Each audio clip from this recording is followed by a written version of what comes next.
Israel के top commander और Hezbollah प्रमुख हसन नसरल्लाह के दाएं हाथ फुआद शुक्र को मारकर इजरायली सेना ने हिजबुल्लाह को अभी तक का सबसे बड़ा घाव दिया है। और ये घाव ऐसा है जिसे हिजबुल्लाह चाहकर भी नहीं भुला सकता और ना ही ये घाव इतनी आसानी से भरेगा।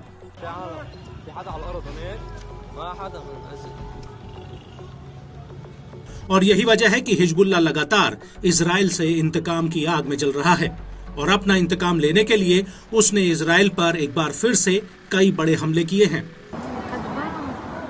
हिजबुल्लाह का कहना है कि उसने आयलत बैरक्स पर आईडीएफ की 91वीं डिवीजन के हेडक्वार्टर पर ड्रोन्स का एक जत्था फायर किया है, जिसकी चपेट में आईडीएफ के कई अधिकारी और सैनिक आ गए।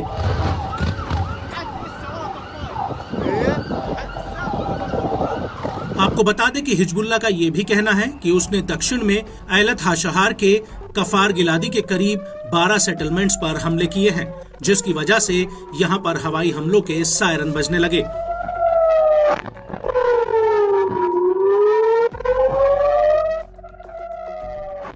हिजबुल्लाह का कहना है कि इस इलाके में इजरायली सेना की कई अहम बैरक्स हैं जो आयरन डोम के लॉन्चर से लैस हैं। यहां तक कि बेथ हिल्लेल बैरक में शाहेल बटालियन का हेडक्वार्टर भी है। साथ ही किरियत शमोना बैरक्स में 769वीं ब्रिगेड का हेडक्वार्टर है। वहीं आईडीएफ का कहना है कि लेबनान की तरफ से कई दिशाओं से आ रहे कई ड्रोन्स को चिन्हित किया गया और इन ड्रोन्स को गिराने के लिए एयर डिफेंस सिस्टम एक्टिव थे। वहीं हिजबुल्लाह के मुताबिक आईडीएफ जेट्स इन ड्रोन्स को इंटरसेप्ट करने की कोशिश कर रहे थे।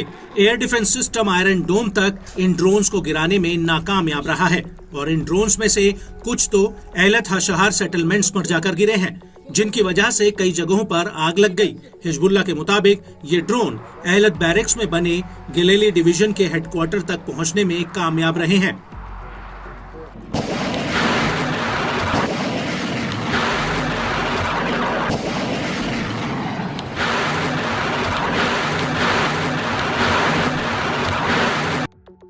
और इस हमले के बाद सुबह करीब 8 बजे आईडीएफ की अल मलिकिया साइट पर भी हिजबुल्लाह ने कई ड्रोन्स फायर किए। रमीम बैरक्स, जारिद बैरक्स, रसल नकूरा साइट और शाम को किरबत मार सैन्य चौकियों पर हिजबुल्लाह ने रॉकेट हमलों की झड़ी लगा दी।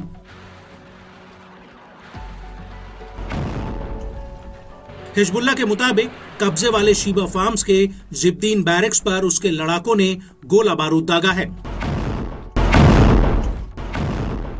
और इस हमले के बाद हिजबुल्लाह ने शाम करीब 7 बजे माउंटेनेरिया बेस को निशाना बनाया है। यहां पर हिजबुल्लाह ने ड्रोन्स का एक जत्था फायर कर दिया जो कई इलाकों में जाकर फटे हैं। हिजबुल्लाह के मुताबिक इन ड्रोन्स ने आईडीएफ के अधिकारियों और सैनिकों की पोजीशंस पर सीधा हमला किया, जिससे आईडीएफ को भारी नुकसान हुआ है।